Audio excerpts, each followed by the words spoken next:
All right, welcome to the Gateway API meeting for June 12, 2023. Thanks to everyone for making it out. We've got a fairly light agenda today. So as always, feel free to go ahead and add anything you can think of to this agenda. If there's something that we've been missing out on or that we really should be talking out at these meetings, please don't hesitate to add it to the agenda. If somebody could be so kind as to drop a link to the agenda in chat here in the meeting chat, that would be really helpful for anyone who can't see it. And before I go any further, I'll just remind everyone, this is a Kubernetes community meeting, which means we are governed by the Kubernetes Code of Conduct. In general, that just means be nice to each other. I don't think we've ever had an issue with that here, but yeah, just please everyone be nice. And just as a way to make sure everyone has a chance to speak, if you can use the raise hand feature, that helps make sure that we get to everyone who does want to say something. Yeah, that's all for the intro here. Let's jump right in and let's talk about next week's meeting. For many in the US, next week, a week from today, will be a holiday. And at least for Shane and myself, that means we're going to be out of office. So we are looking at a different time for our meeting. Usually what we do is we just say, well, maybe we'll try out a earlier meeting time slot on Tuesday. This week, Gamma is already in that earlier meeting time slot. So what we're thinking is we may want to combine meetings. So that means that Gamma is already scheduled to meet 8 a.m. Pacific on Tuesday. Their meeting agendas have had room to spare recently, so I think we can probably fit in some broader Gateway API content at the same time. I chatted a little bit with other maintainers, and I think this will work. So unless there are any issues, we're going to plan to use the Gamma meeting next week. So 8 a.m. Pacific, 11 Eastern. I forget what it is in Central. Yes, you can find your own time zone, but yeah, that's when we're planning to meet. So yeah, Gamma meeting invite link, everything else will be the same, but yeah, we'd love to see you there. It'll be a broad agenda and cover everything Gamma and Gateway API. Yeah, and then one more just point of announcement here. KubeCon CFP is closing on, I think, Sunday, but for many of us, that probably means Friday is when you'd want to get something in. So yeah, if you are interested, please go ahead and submit something. And if you want help with reviewing a proposal, I'm very happy to help with that. Or if you're looking to be partnered up with someone that may want to speak on something similar, especially if it's related to Gateway API, I may be able to help out there too. I know of a couple of people that are looking around for somebody or something to present with. So yeah, that's all. Yeah, okay, so that's the announcements for today. Any comments on those before I keep on moving?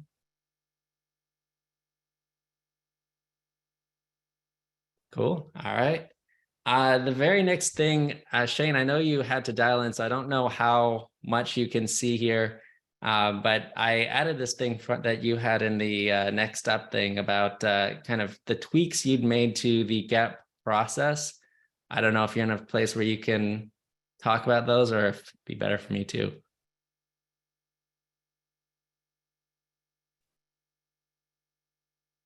I will go ahead and say I will do that. Okay.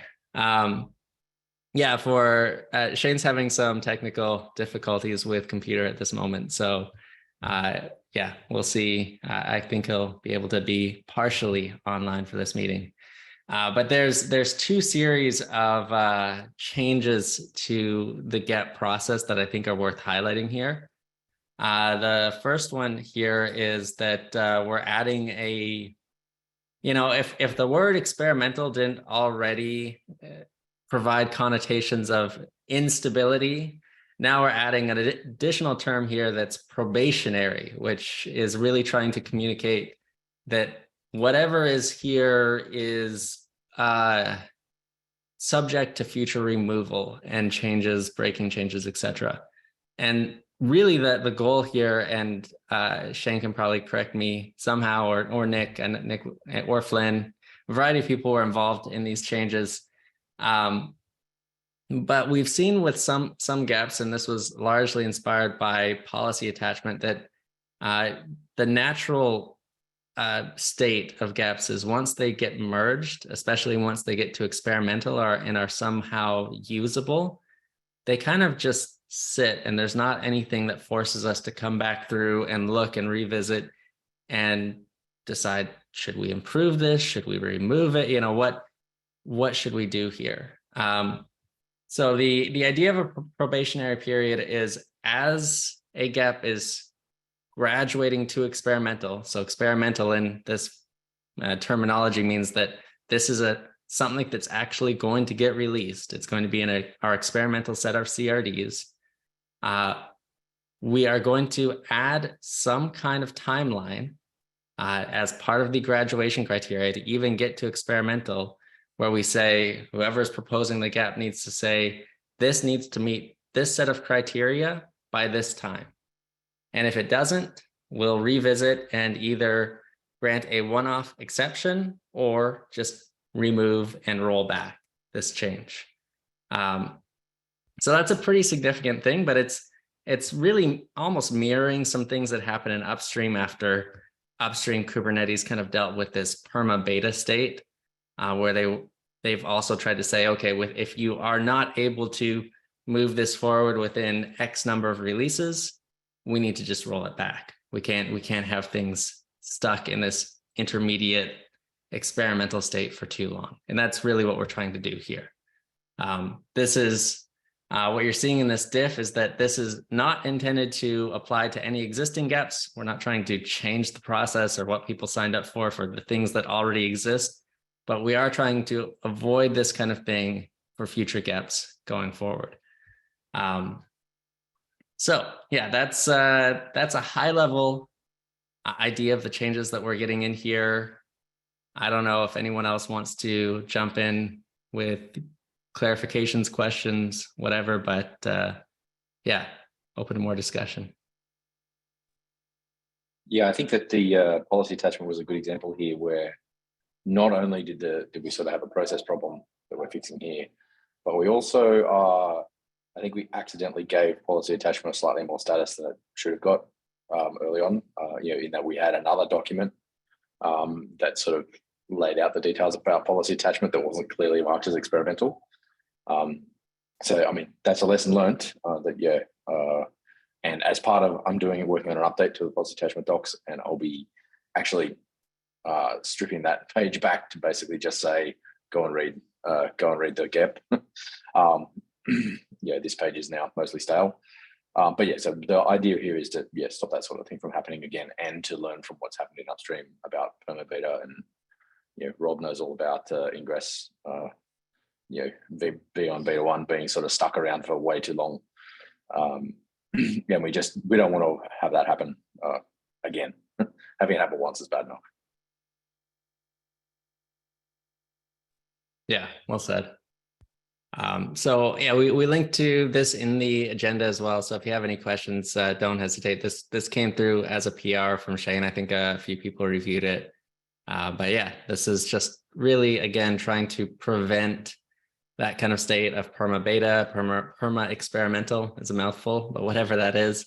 And also, what we're trying to do is ensure that this API, is something that is broadly useful for both implementers and users. So there's as minimal churn and as much stability as possible. So we want to, if something doesn't work, we want to recognize it as soon as possible and pull it. And if something like that, ideally we don't pull it. Ideally everything gets through, but we don't want things to accidentally just get stuck through that maybe shouldn't have. Yeah. All right, so that's one phase of the changes that we've proposed here. The second one that I'll highlight real quickly is an emphasis on the GEP discussion process. Again, this is just trying to go forward, but this is mirroring what happened in upstream as well, where upstream, if you're trying to file a Kubernetes enhancement, one of the things that they ask for before you file anything is, please make sure please link to a place where you've discussed this before and got an agreement that it should proceed with a KEP in that case. But in this case, we're just saying a GEP. But we're really just asking for, hey, before we go any further here, before you start out a GEP process, because we know that's a lot of work, please let's have a discussion first. So the recommendation that Shane added is to have a discussion, create a GitHub discussion for that. But also hopefully we can discuss these things in a meeting as well and get broad community consensus that this is a thing we want to move forward with or not. But again, it's really just trying to understand clearly that everyone in the community has limited bandwidth, and we want to focus on the things that have the highest level of interest and the most importance to the overall success of the project. So this is something that was already slightly documented, but not as obvious as it could have been. So just this PR just tries to make that especially clear. Yeah. Any comments or questions on either one of those? Yeah, I think it is important to note that the discussion thing is a recommendation, not a hard requirement. If you really need to write a big doc to explain your thing, then probably that's definitely something we need to talk about in a meeting anyway. But the idea here is to use discussions because they're much easier to find when you're searching. If you search on GitHub, then it'll be easier to find than a Google Doc in someone's private Google account somewhere. So yeah, that's the main reason to push people towards GitHub discussions, just to make it easier to search, so that if we have something come up in the future, then we know that the discussion is going to stick around and it will be accessible as long as GitHub is. So forever in tech terms. Yeah, I think that's a really good point. And it's so much of what we're trying to do here is we're trying to be good open source citizens and, make sure that it's very, very clear that, if something has come up before, you can search on GitHub or similar and find that it came up, and we either decided to move forward and someone's working on it, or we decided not to, and these are the reasons why. We don't want those kinds of decisions to be hidden in, some kind of meeting agenda somewhere or Slack conversation somewhere. Just trying to make this as discoverable as possible. Largely the same motivation behind GEPs, initially as well. So yeah, cool. All right, well, I'll keep on moving then, but don't hesitate to interrupt me at any point throughout. The next one here is HP route timeouts. I had just one question, but I don't think Frank I don't think he's on this call. But one of my questions here is, right now, this GAP is proposing that both timeouts are extended only. I think that's okay, but it does kind of go back to the thing that we were trying to avoid, and Nick worked so hard to, try and outline here. We wanted, a portable concept of a timeout somewhere. But we've gotten some feedback, I think, from someone on Nginx side that request timeout was not supported. So to clarify, this GAP proposes two kinds of timeouts. One is a timeout that basically is the entirety of a request, somewhat simplifying there. And then the other is a timeout that covers a request from gateway to backend, like an individual request, and there could be multiple if there are retries involved. It seems like both of these need to be extended, but I just wanted to revisit this a little bit and see if anyone could think of, a variation of this that really is broadly implementable, because I would love to have at least one kind of timeout that is core. I don't know. Yeah, I got to admit, this is one of the reasons why I had left that get in the state that it was that I hadn't had a chance to sit down and sort of wash all of the timeouts against one another to try and find the one or two that would actually be implementable. I think the request timeout was the one that I thought was the most likely to be implementable, but I'm not surprised that that it's not exactly. The thing that I learned building those diagrams that are at the top of that gap is that for something that seems so simple, timeouts are shockingly difficult to to make common across implementations.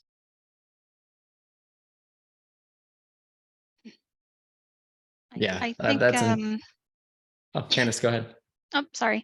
I think there was discussion of an overall timeout in there, plus a discussion of breaking down the overall timeout into pieces and portions. Could we go with an overall timeout? Yeah, and exactly. And that's what we thought or hoped that would be the what I think in here is called a request timeout.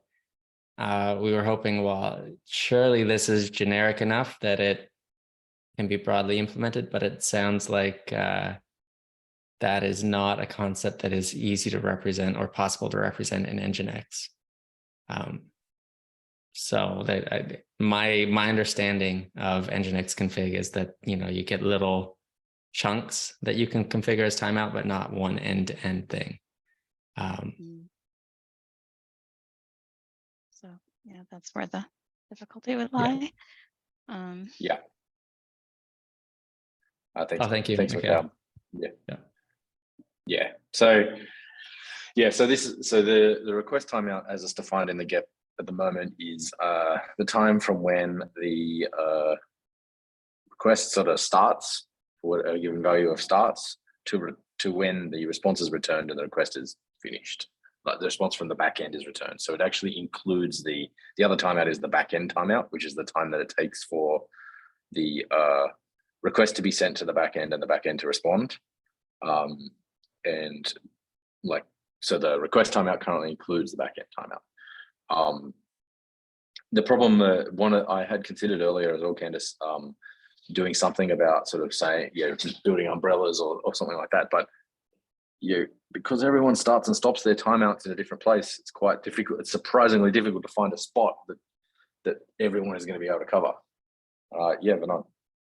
Are we talking about time to first byte in order to see if the backend is not responding at all, or are we talking about? No. So these are we're talking about timeouts from mostly timeouts from roughly from the client's point of view, right? Like, so the point of this is to be able to have some sort of timeout from the client's point of view.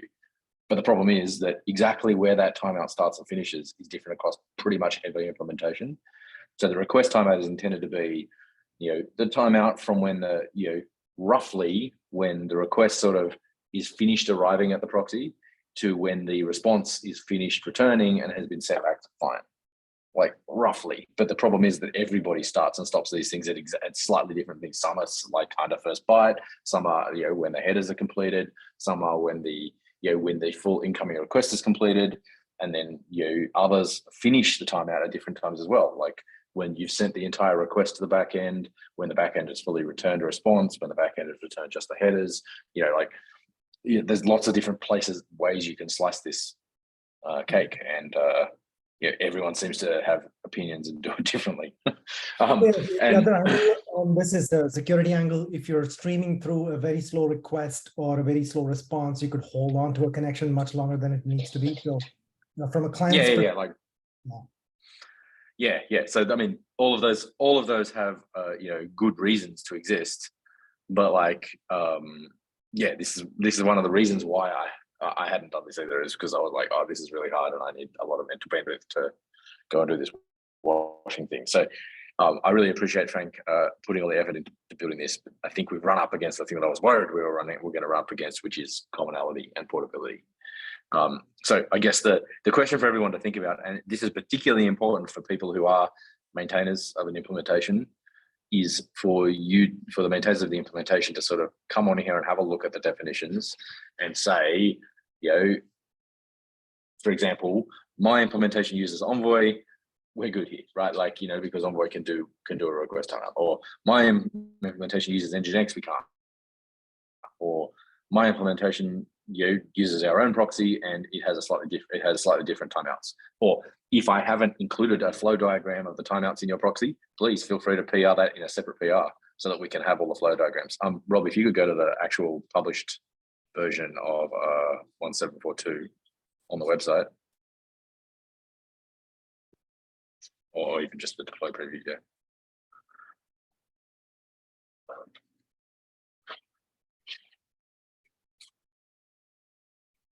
So yeah, that's these. So I spent a bunch of time like going through exactly where the timeouts are defined and sort of making those little spans on the diagrams to say when the various timeouts cover. Envoy has pretty extensive timeouts. There are a lot of timeouts possible to configure. If you keep scrolling down, Rob, you can see there's the Nginx ones. There's if you keep going down, there's like HF proxy and a bunch of other implementations.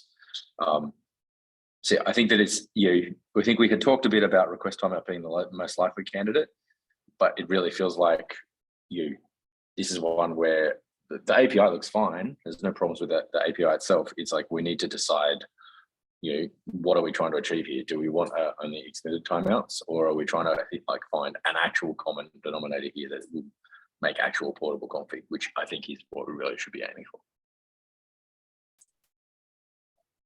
And that's probably going to need literally someone to sit there, almost print these things out on like, transparent paper or something and put them over one another and try and find which ones line up. Like that's, yeah. Yeah, I think you're hitting at one of the, fundamental challenges this API is going to have more and more as we have more implementations and more variety here, that it's going to be hard to add new things that work for everyone. And I think that absolutely has to be the goal. But basically from my perspective, our past guidance or philosophy has been, if we have a path for at least half of implementations, ideally also representing more than one underlying data plane, to implement something that meets the bar for extended. So because there's at least some portability there. But we really do want to get to what Nick's describing here of something that is portable across everything. And with timeouts, we're finding that to be especially challenging. So yeah, I think it's been really helpful. My understanding is the idea of a request timeout is portable across at least HA proxy and Envoy, maybe others. But I would really appreciate that, I think I'll call out Nginx specifically, but any other implementations right now that are seeing this gap and say, there's nothing in here that I can support. If you can help us find something that you could support and ideally others could support too, that would really help. It's hard to make sense of all the variations here. But yeah. And also if I've made a mistake, if I've made a mistake with these diagrams, please correct me. Like this was me just sifting through the documentation and doing my best to get this right. It's pretty likely that I've made some mistakes. I haven't got a lot of experience at operating some of these things. So if there are ways that aren't immediately obvious, then yeah, like I probably missed them. Yeah. Yeah, the diagrams themselves are actually in the already published provisional version of this gap. Yes. So you don't need to use the deploy preview. Yeah. If you have an update to those, to the docs as well, we can probably just take a separate PR that would, update the diagrams, and then this PR can be rebased on top. Yeah. So good discussion here. We'll talk some more about this. I think that the gap that has been proposed is in the process of moving forward. I think current trajectory is that it will move forward. But please, if you would like to stop it, if you would like to include something else that is maybe more portable, please catch it soon.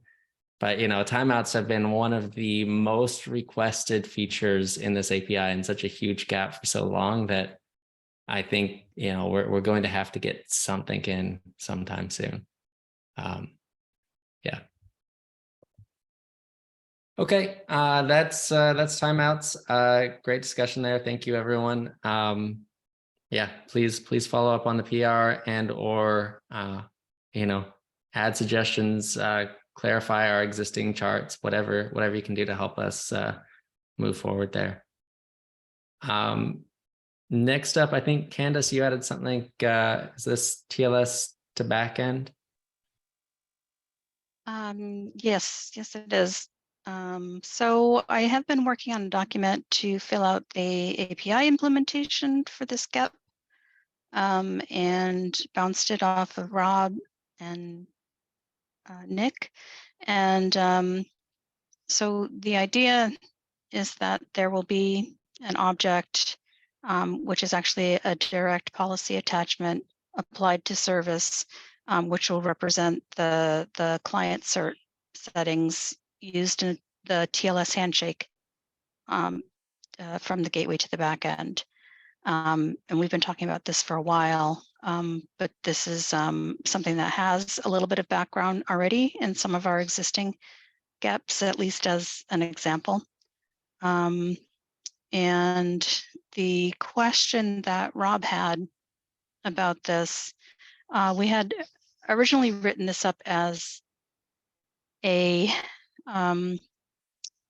functionality that the app developer would handle in terms of, so they would be creating this meta resource applied to a service that has the information to complete the TLS handshake, client cert settings, and any other information needed. But there's also the possibility that this would be a gateway admin role and not just an app developer role. And there's pluses and minuses for both. So for app developer, it would relieve that. It would make it so that the gateway admin wouldn't have to administer those certs, update the certs, update expired certs, and have to do that kind of configuration on behalf of the application developer. And it would just be the application developer's role. On the other hand, as Rob pointed out, if it was a gateway admin role, there's a better separation of concerns in terms of the gateway admin having a say over which certs are acceptable for the gateway to work with the back end. Am I explaining that correctly, Rob? Yeah, that's better than I would have. Thank you. Yeah, very well said. I think a visual might help here, but so much of what we're talking about here when we look at new gaps and new additions to the API is who do we want to configure this, right? And so we have this idea of personas in the API, and we have infrastructure provider, cluster operator, app developer. And the question here that Candace and I are bringing up is just when you're thinking about, basically CA cert configuration to validate the certificate served by your backend. So the gateway is doing this validation. What is the correct persona? Who is the person that we would expect to be configuring that? When I've seen this in other APIs, I've kind of seen a mix where it's, closer to something like resembling a gateway and others where it's closer to something like resembling a service, like it's, either attached on one side or the other. And I'm not really sure what the correct persona is here either. But I thought maybe, opening this up for more discussion would be helpful. So thank you, Candace, for raising this question. I don't have an answer, but I would love some additional input. I got thoughts, but I want to see if anyone else has any first before I dominate the discussion as I have work to do.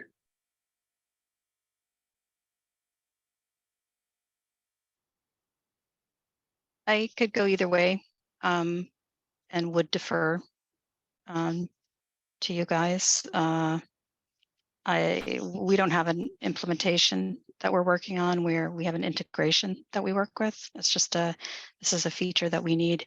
And, you know, we would be relying on the best way for the implementers to handle this. But also, you know, bearing in mind that there's, you know, a certain operational aspects that we just don't want to make it difficult for people to use it, or mistake prone to use it as well. Okay. Well, I think I've left plenty of time for everyone else, so I'm going to have a crack. So my feeling here is that the first thing that we need to hit is the application developer use case. Having the cluster admin / gateway owner use case is nice, but it's not as important as the application. Having that, making sure that we meet the application developers' needs here. The reason that we're putting this, that we're putting this close to the service and making it a meta resource is because, like, it's kind of, the service really should be owned by the application developer, or at least someone doing the same job. And so, as part of the service, ideally, the best situation for this would be that we would put this into service, right? Like that, we all know we can't do that because making changes in core objects it takes a very long time. But like the best possible design for this would be that service grows a thing that says, to connect on this port, you need to do TLS, and you need to use these TLS details, right? Like you need to have a cert for this CA, or you need to trust this CA, or and a bunch of other stuff like that. We can't do that, so like we're putting that in a separate resource because that's the only thing we can do. But like at its heart, this whole thing is mainly about being able to say to a gateway data plane, hey, this service is doing TLS, and you should use TLS to talk to it. And that should be generally primarily the application developer's concern. I 100% agree that there are lots of really interesting ways you can extend this, default it, all that sort of stuff. That that is more stuff that the gateway admin or other people will care about. Which TLS versions, all that sort of stuff. But like the main use case that we need to hear here is that initial one that we've tried to make this sort of tightly scoped on, and so that's why I'm kind of in favor of leaning towards the application developer one first, because we tightly scoped this down. I think that makes sense. And I think that is closer to what I've seen elsewhere as prior art here. But I just to I guess state the other side of this, I think where we're starting with this configuration is that it's primarily just validating these certs that are served by the backend, nothing else. Like I agree that there are other things like Cypher suites or other things that could be in scope eventually. But right now, I think what's in scope is just you want to validate, the gateway should validate that the certs that are served by the backend are in this, are valid, right? Using this CA, I guess, right? And so having the application developer both responsible for the certificate it's serving, as well as the configuration for how to validate what it's doing, feels like maybe not the right separation of concerns. But I don't know. I haven't thought that through enough. And I know that when I've seen this elsewhere, I've seen it most commonly attached at the service layer. So that there probably is a good reason for that. Yeah.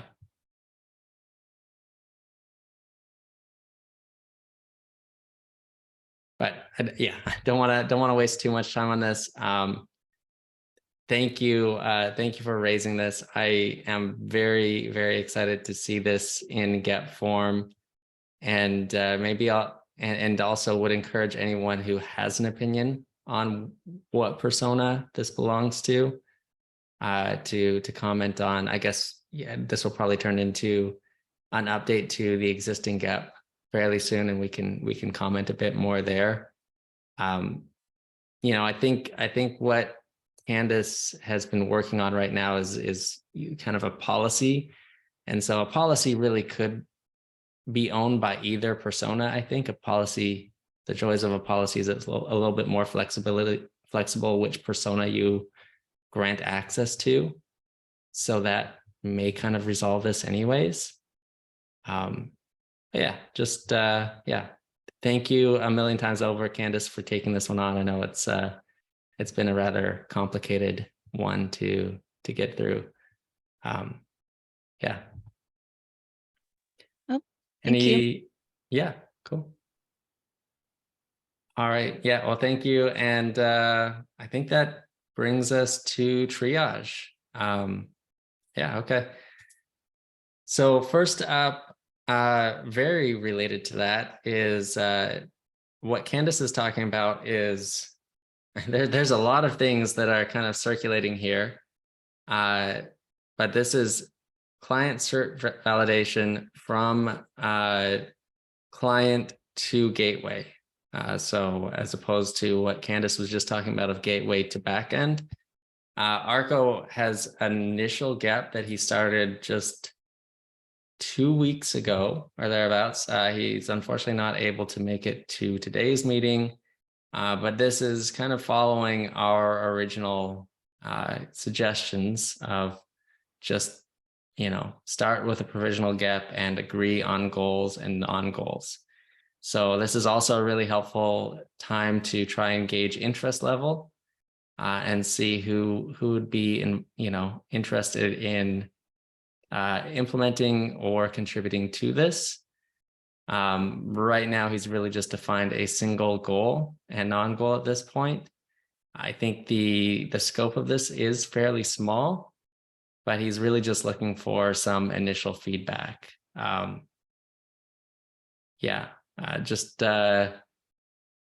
Maybe quickly, anyone on this call interested in implementing this? Is this something that customers or others have been asking for? Yeah, Silly will need to do it at some point. So yeah, I am interested. I have just been low on bandwidth and I haven't had a chance to look at it yet. Yeah. Okay. Cool. Yeah, just wanted to make sure this one doesn't get missed, but I completely understand the low on bandwidth state. Next up, 2108. This is something that Lior is starting to work on, which I'm excited about. We've been talking about this for ages. But the idea is in gateway class status, we want to be able to start extending this in a couple different directions. One, we want to enable users to very clearly see what features an implementation supports. This has been talked about for a year or more now. And then two, very related to that, and this is a more complicated thing to do, can we provide some kind of clear errors when a user tries to use a feature that is not supported by the gateway class? I think the first one is fairly straightforward and will probably be the starting point, but I'm really excited about both. This is intended to be a discussion because, wanted to get some feedback and interest level. Again, the first part of this is really just requiring that implementations publish something in gateway class status that describes the set of features they support. This would map very closely to the conformance test features that already exist. So if you're running conformance tests and know the set of features that you already support based on those, that's what would be published in gateway class status. And ideally, that would also be how you would run conformance tests, just based on what you're setting in gateway class status instead of setting a bunch of flags or supported features, depending on how you're using this. So this is just another FYI, feedback and discussion welcome here, but this is something that Lior is starting to work towards. And I'm seeing something in chat here. Yeah, somebody open to help with 2080. That's great. Definitely recommend reaching out to Arco on this one. Arco is easy to find on Slack, but don't hesitate to ping anywhere or let me help make a connection if that's helpful as well. Yeah, I know, a common theme of all these meetings is that we have so many things we want to do and so little time to do them. So yeah, if you have some bandwidth opening up, that'd be amazing. Would love to. Yeah, great. Okay, and so yeah, that's just coming up for Gateway class status. I'm excited about this one, and if you have any requests or suggestions for how this should be done, please go ahead and leave them here. Otherwise, I think Lior's just going to keep on moving. Yeah, I'm gonna drop some stuff on there, I think, but the TLDR for everyone on this call is I think we should use a similar, if not the same format as the current conformance profiles reporting schema, and just put that straight into the gateway class as for the features reporting. So that you have the conformance profile reporting schema is available in the gateway class at all times, basically. I think that's the simplest. That You're right, and that's actually pretty brilliant. There are some things in there that I had not thought about, but conformance profile report already includes things like Gateway API version that's supported, which I can imagine being really helpful to automatically flag, hey, this implementation you're using is behind the APIs you're using. Yeah, that's a really good idea. Yeah, so I'll put a comment on there to that effect tomorrow morning. But the other thing was Leo has said there he's planning on opening up another one, which was on my to-do list as well, which is about adding a gap to have the gateway class status also record all of the implementation specific or other extended extra CRDs that the implementation uses. That has come up a bit in policy attachment, in that it would be nice to have some way to know what your implementation is using and what you should look for. Yeah, I think that really feels like another good idea to me. So yeah, I'm excited. I think there's a lot of good improvements to gateway class status coming down the pipeline real soon, and more of a discussion for Gamma meeting, and for mesh side of things. But we're going to need to figure out how to represent all these same concepts at a mesh level where gateway class is so far not present. But yeah, coming soon, hopefully. Wow, some kind of solution for that. Cool. All right. So next up is 2111. Yeah, TLS termination mode for TLS routes. This came in just before the meeting, and I figured it would be worth just getting a few more eyes on it. So far, we have said that TLS route is reserved for pass-through only, and haven't really had a clear use case for why you would use TLS route for anything besides pass-through. But this is actually seems like a reasonable idea of somebody who has a custom protocol that runs on top of TCP. And so they basically want to, at this level, terminate and then do TCP routing after the fact. Well, no, not TCP route. Handle TCP traffic, not TCP routing. I don't know. I haven't read this that thoroughly yet, but just thought it was an interesting idea, and the first time I'd seen a request like this. So like most things, it would be very helpful to gather interest on this and see just how widely people want this kind of feature. We do need to have some kind of triage and prioritization because there just is not enough capacity to do everything right now. But if this is something you want or have customers that want, please don't hesitate to comment on here and help us triage it as best we can. Cool. And finally, the last thing on the agenda that I have anyways, I just wanted to revisit this multi-cluster mesh discussion real quickly. I thought that Brian added a really good comment here, and this is something that we've been struggling with as an API of trying to find the right balance between, trying to just represent the concepts that already exist versus leaving room for new things and new ways of doing things. I thought this was a good comment and just a concept that I care a lot about, multi-cluster and its intersection with gateway, and in this case, Gamma. So again, just another heads up that if this is something you care about, if you're invested in multi-cluster and gateway or Gamma, or I think you might be, I'd encourage you to revisit this discussion and chime in with your own thoughts. Yeah.